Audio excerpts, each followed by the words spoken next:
वो बीवी के किरदार की वजाहत मांगने की बजाय खुद रो रहा था। मैं घबरा कर आगे बढ़ गई।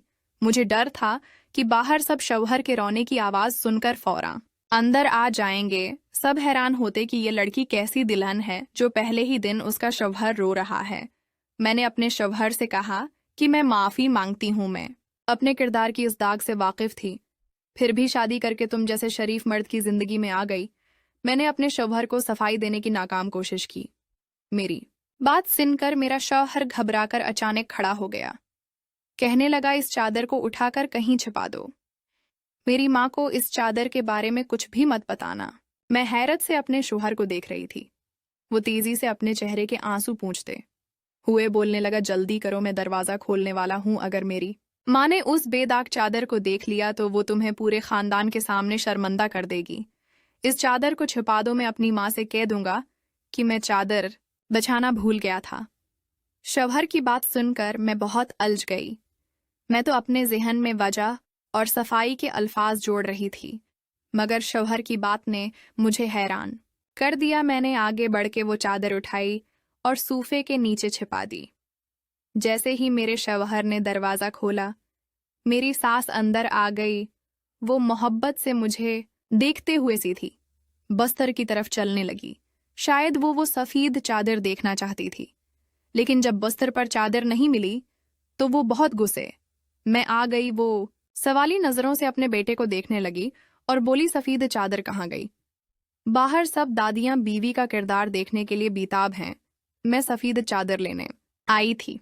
मेरी सास ने अपने बेटे से पूछा। मेरा दिल जोर जोर से धड़क रहा था। मैं डर के मारे अपने शौहर को देख रही थी।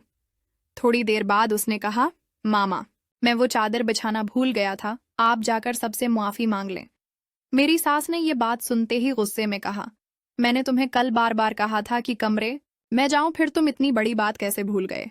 तुम्हें अच्छी तरह मालूम है कि ये हमारे खानदान की रस्म है। उसके बगैर सारी जिंदगी शक की निगाहों का सामना करना पड़ेगा। लोग मुख्तलिफ किस्म के सवालात करेंगे। हमारे खानदान वाले पहले ही ऐसी बातें कर रही हैं। कहते हैं हमें इतनी खूबसूरत लड़की कैसे मिल गई। सास बोली, अब अगर मैं चादर लेकर नहीं जाऊंगी तो सबको यकीन हो जाएगा कि लड़की के किरदार में कोई कमी थी। मैं सर झुकाकर आंसू बहाती रही। सास के इन अल्फाज पर मेरा दिल बहुत ज्यादा दिखा था, मगर मेरी माँ ने सिर्फ इसीलिए इस घर में मेरी शादी की थी कि ये साधा लोग हैं, कभी मेरे किरदार पर सवाल नहीं उठाएंगे। मेरी सास को जो डर महसूस हो रहा था वो डर सच्चा था और मैं ये बात कहते हुए शर्मिंदा हो रही थी। उससे पहले कि मेरा शौहर अपनी माँ को मजीद झूठी बातें बताता, अचानक मेरी सास के रवैये बदल गए। उसे यकीन होने लगा कि चादर सुबह उठकर हमने छिपा दी थी। मेरी सास कहने लगी, जाकर अच्छे से तैयार हो जाओ, मैं तुम्हें बाहर ले जाता हूँ, सब लोग तुमसे मिलना चाहते हैं। मेरी सास दरवाजे पर खड़ी होकर फिर अपने बेटे की तरफ देखें और बोले, मुझे तुम्हारी कोई बहानाबाजी या कल्टी सीधी बातों से कोई मतलब नहीं, और अपने साथ सफ़ीद चादर लेकर आना, वरना आज तुम अपनी बीवी को सब के सामने बदकिरदार साबित कर दोगे। मैं सब लोगों से मिलकर कुछ अजीब अंदाज में बैठी थी। सब लोग बारी बारी मुझसे मिल रहे थे और मेरी खूबसूरती की तारीफ कर रहे थे। मैंने अपनी अना अपने शौहर पर कुर्बान कर दी। जब हम दोनों इस रात अकेले थे तो मैंने अपने शौहर से इस चादर के बारे में पूछा।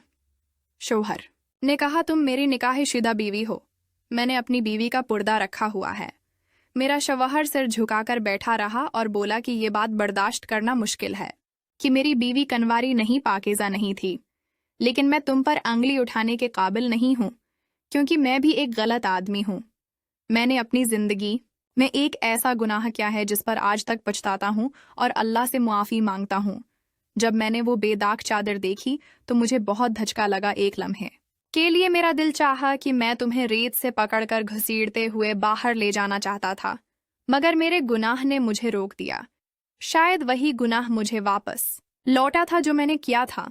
मेरा शौहर मुझे तफसील में बचीनी से अपने शौहर को देख रही थी। वो बहुत सादा और शरीफ लग रहा था, मगर मेरे सामने रोते हुए वो बार बार एक ही बात कह रहा था, अगर तुम दागदार हो तो मैं ऐसा मर्द हूँ जिसने एक मासूम लड़की को यूं दागदार किया था। उसकी इज्जत को बर्बाद क्या था। मैं रो रो कर अल्लाह से माफ़ी मांगता रहा, मगर फिर भी मेरे ज़मीर पर बोझ था। वो भारी बोझ कम नहीं हुआ।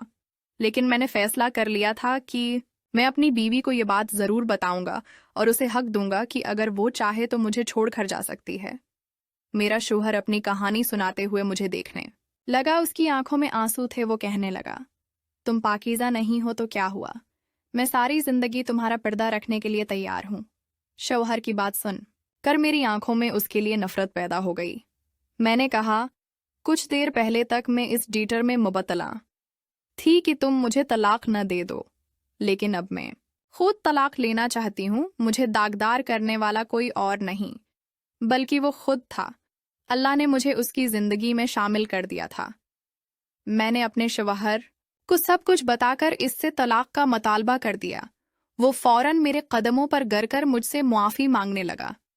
شوہر کی بات سن کر مجبوراً آج میں شوہر کے ساتھ رہنے لگی ہوں۔ ہماری شادی کو 3 سال ہو چکے ہیں۔